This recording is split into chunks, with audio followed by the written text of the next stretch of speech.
اللہ جب نعمتیں چھینتا ہے تو کیا واقعی روٹی، کپڑا اور پیسہ چھین لیتا ہے؟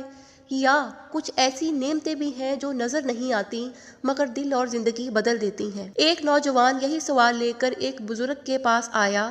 نوجوان نے پریشانی سے کہا، اللہ فرماتا ہے کہ نافرمانوں سے نعمتیں چھین لیتا ہے، مگر میں تو دیکھتا ہوں کہ سب اچھا کھاتے ہیں، اچھا پہنتے ہیں، تو آخر کون سی نعمتیں چھینی جاتی ہیں؟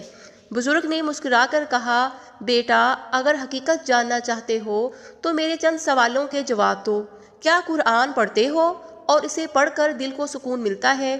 نوجوان نے نظر جھکا کر کہا، نہیں۔ بزرگ نے دوسرا سوال کیا، کیا نماز پابندی سے پڑھتے ہو؟ نوجوان نے پھر آہستہ سے کہا، نہیں۔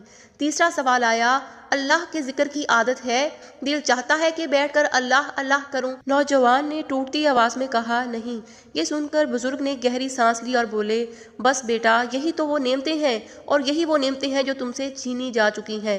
لوگ سمجھتے ہیں کہ اللہ روٹی اور کپڑا چھین لیتا ہے، نہیں۔ اللہ جب ناراض ہوتا ہے تو دل کی روشنی چھین لیتا ہے، عبادت کی مٹھاس چھین لیتا ہے، نیکی کی توفیق ختم کر دیتا ہے اور ذکر کا سکون اٹھا لیتا ہے۔